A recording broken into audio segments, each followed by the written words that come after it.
Good evening, winners and all your partners. I am so delighted that we are here tonight. The culmination of months of preparation to recognize excellence in performance. And the three things that I want to share with you are informed by the lessons I have learned in my job going around the continent of Africa. I travel almost every week, and I'm indebted to my wife that she allows me without grudge to travel across the African continent. When my brother meets me, instead of asking me about the job, he says, "How is the going round and round?" But that is what my job is. But going across the African continent, I have seen things, observed things, learned things, some of which I want to share with you tonight. The first one, I went to Ghana and I saw things.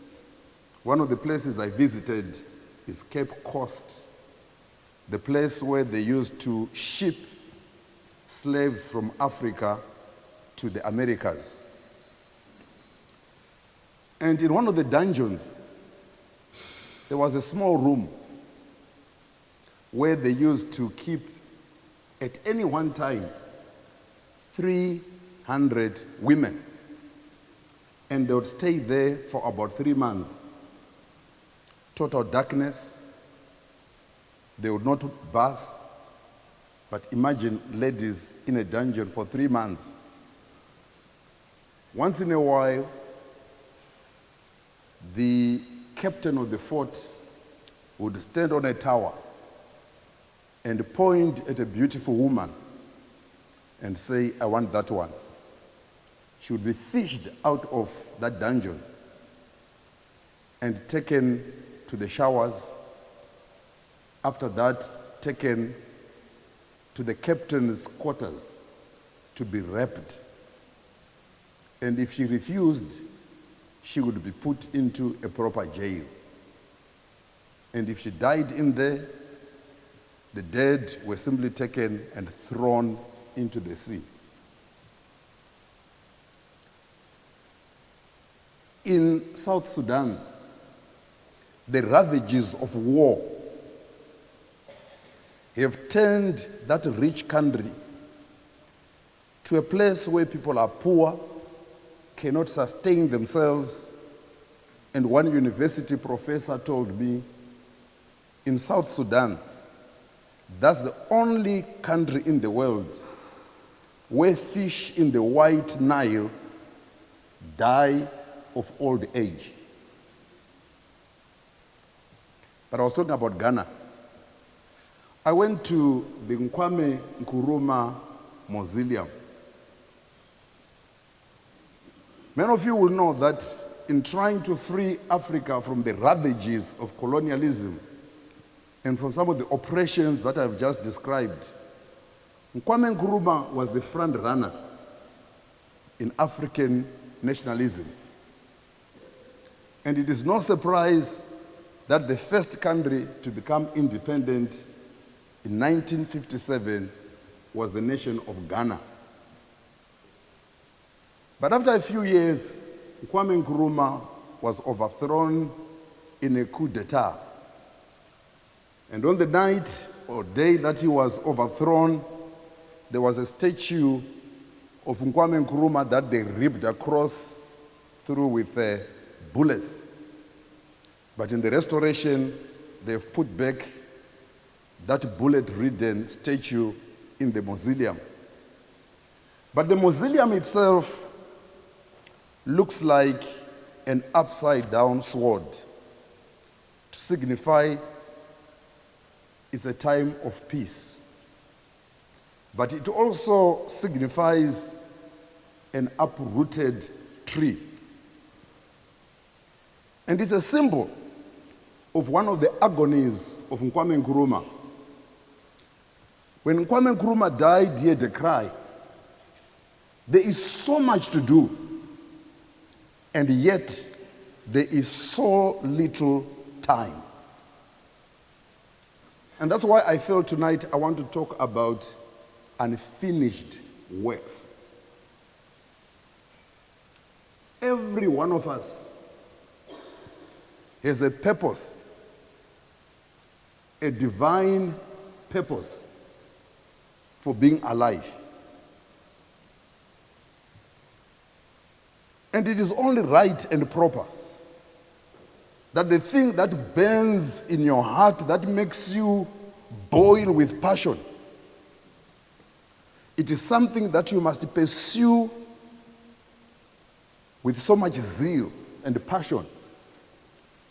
But hopefully, you must be allowed the chance to complete your works on earth.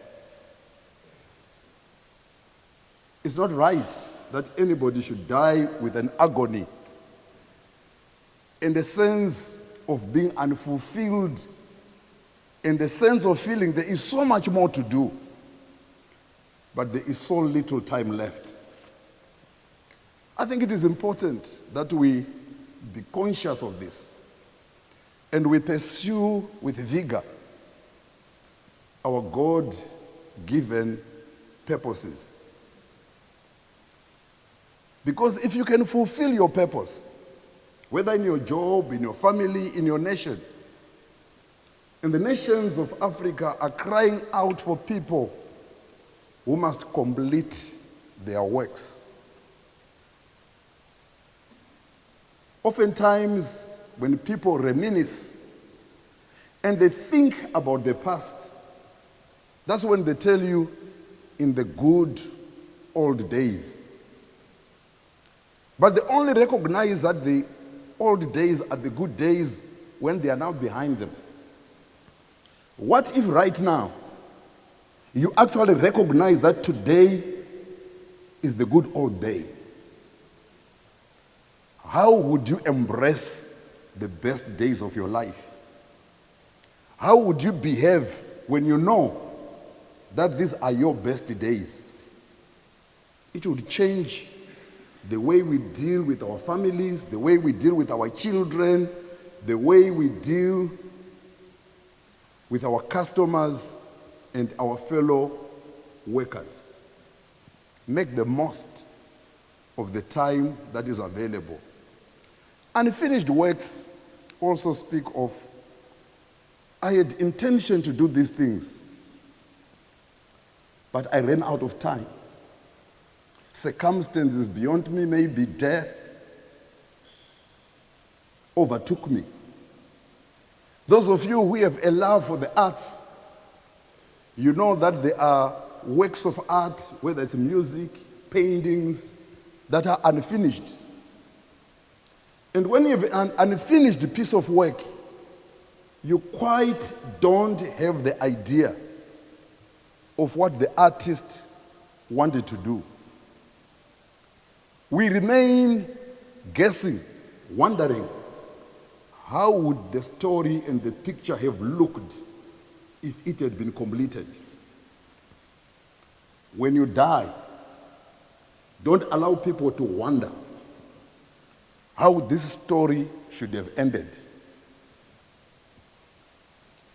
I wasn't the best student in mathematics, but the little I remember was that if you solved an equation and you knew you had done it well, you would then write QED.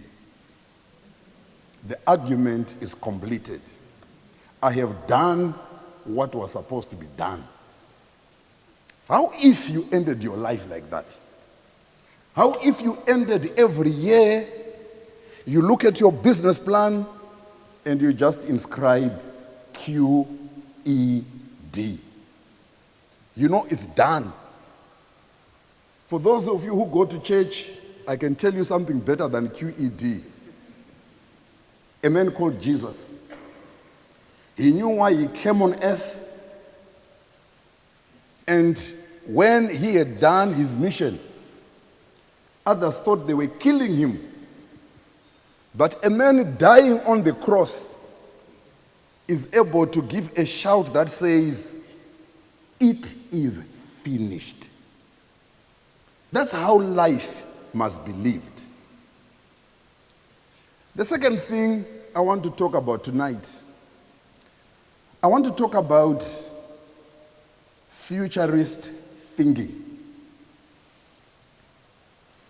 Last year, soon after this convention, I went to attend the African Development Bank annual conference in South Korea. In one of the sessions, we had two presenters. One was a minister of agriculture from an African nation that shall remain nameless for the purpose of this speech. The other was an engineer from South Korea. First, they asked the brother from the African nation, and they said, "Minister, by the year 2100, the population of Africa will be 4.5 billion people. How is Africa going to feed its people?"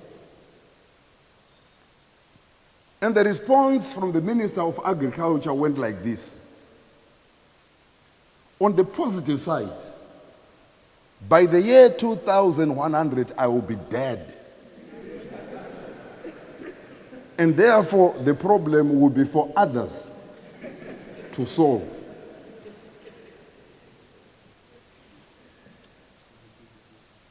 That grieves me, because a people that live for the present and forget about the future are destroying our nations. People who live for themselves and don't think about future generations and don't think about what we owe the future generations are destroying the African continent. They are destroying our organizations. If you work and you think that once I'm gone, those who remain will have to resolve the problems, you are short-sighted. The engineer from South Korea began to share with us how, after South Korea had been destroyed in the Korean War in 1953, it was desolate. It was in ruins. But they began to build a nation. In 1953, South Korea was one of the 3 poorest countries in the world. You may like to know that right now, South Korea, which in 1957 was poorer or at the same level as Ghana, is now the 11th richest country in the world. And you know how South Korean companies have changed the world. They began to take their young people, the children, boys and girls, ship them across to America, to Europe, to study engineering. And when they came back to South Korea, they began to reverse engineer the things that they had seen in the West. And they developed South Korea to be what it is now. They built the roads, they built the engineering companies, and just transformed the nation. After sharing that with us, he then says, "I now want to share with you our futurist thinking." And I listened, and he says, "While we have built these beautiful roads, and those roads in South Korea are amazing,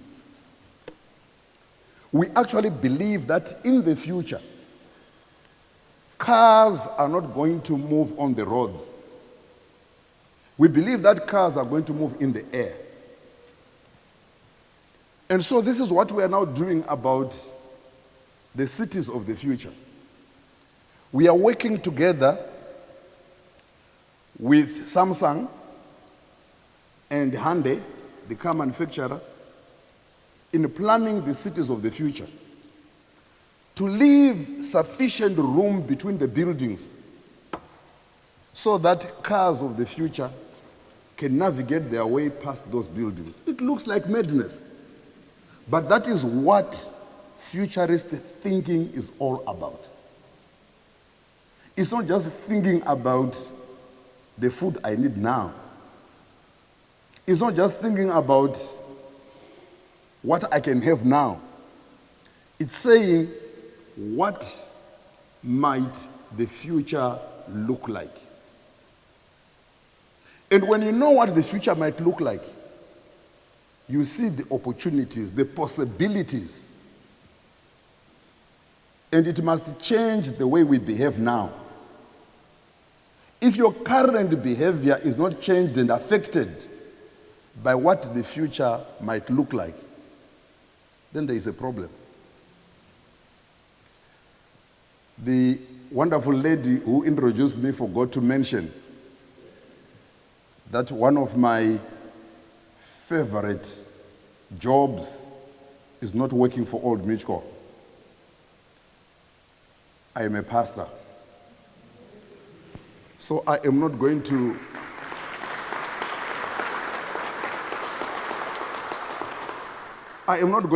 get off this stage without giving you a little dosage of my other work. It's not for Bible punching. But I find biblical metaphors extremely powerful and amazing ways of delivering the truth. So I want you to imagine this. You don't have to have read the Bible for you to understand this metaphor.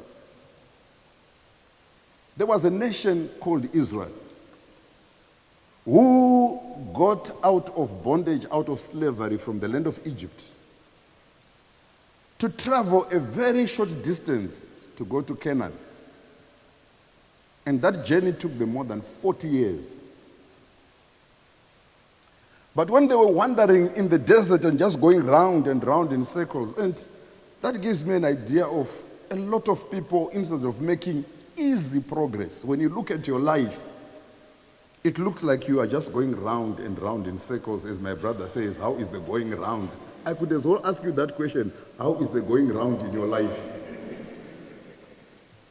And when they'd been going round and round for a long time, they needed to unlock the key for getting to the future, because the future where they were going was known. It was the land of Canaan. It was a beautiful land described as a land that flows with milk and honey. When you are in the realm of futuristic thinking, the future is not a place that is ugly. The future is the most beautiful place you can ever imagine and think of. That's the future. I often tell people that dreaming is for free. However, if you choose to dream, don't waste your time to go to bed and dream being chased by snakes. Dream about the beautiful things that could happen. So after going round and round in the wilderness for 40 years, Moses figures the way to get these people out of this place is to actually send some people to the future. Those who can envision, those who can see. And they chose 12 men, the best among the Israelites, the leaders among the Israelites, and they said, go to the future. Go and see what the future looks like and come back and describe it to us. So 12 men went to the future. 40 days they were exploring the future, taking pictures of the future. In one place, they took a cluster of grapes so big that they needed 2 men to just carry one cluster on shoulders. Let's carry these clusters and show people back home how good the future looks like. But while they were seeing the beauty of the land of Canaan, they also recognized that there were serious challenges in Canaan. The people in Canaan were huge, humongous, many mountains, fierce, giants. And when they came back, two men told them, the future looks wonderful. Look at these grapes. Look at these cucumbers. Look at the beauty of the future. But 10 began to say, yes, it may look that beautiful, but if we go there, we are going to die. Because we saw giants there. And the whole nation refused to take the step of faith to go to the future because of people that were present-minded. The last thing I want to talk about tonight, I want to talk about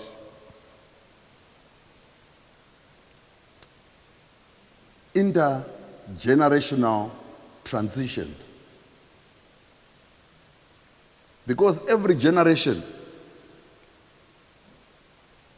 is given time and space to achieve specific objectives. We may do the best that we can, but we are here only for a short time. There is another generation that is coming. The reason why this part of my message is very important is because the African continent, like no other continent in the world, with its 1.2 billion people, 70% of those 1.2 billion people are young people. People below the age of 35. And those of us who are older than 35 need to be conscious. The majority are not us. The majority are not the people that are in this room. Africa belongs to those people, to that generation. In some countries like Zimbabwe, where on a yearly basis, we are churning out of universities bright kids, great degrees, but the economy is not creating jobs and opportunities for those young people.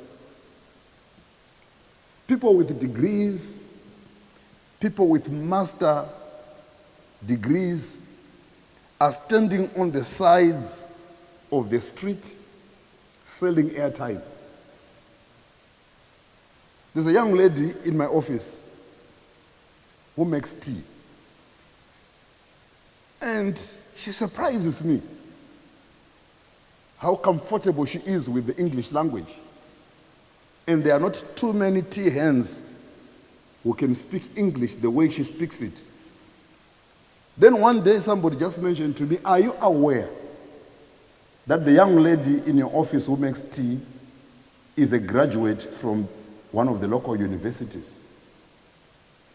A whole graduate. Their job is to make tea. We are fooling ourselves to think that these young people are going to be content to sit on the sidelines and be excluded from the economic activities of their countries. Those of you who have got privilege, don't let your privilege deceive you to think that the underprivileged are going to always accept to play second fiddle. The so-called Arab Spring came out of young people that said, enough is enough. All the people that close doors to young people will live to regret it. We are not being kind when we open the door for young people. After all, they are in the majority. And the majority must have the majority of the benefits. We have just come out of bitter wars in Africa against colonialism. Because the oppressed got to a stage where they said enough is enough. The next war of liberation in Africa is a war of liberation by the young people, demanding their rights, demanding to benefit from the riches of this continent. How are we supposed to manage this intergenerational transfer? We manage intergenerational transitions by recognizing life is like a relay race. A relay race is one race, but it is run by different runners. The one I'm familiar with is run by 4 different runners. The race is never won until the baton is taken across the finish line. So one runner begins the race carrying that baton. It is that same baton that must cross the finish line. But it is handed from one runner to the next runner to the next runner. What I've observed in the relay race, there is a stage when the baton must be handed over. The one runner is running vigorously. And as he approaches to where the other runner is, the next runner does not just stand there. They start running with their hand stretched backwards. And there is a time during a relay race when 2 runners are running together. It is during that time when they are running together that the baton is handed over.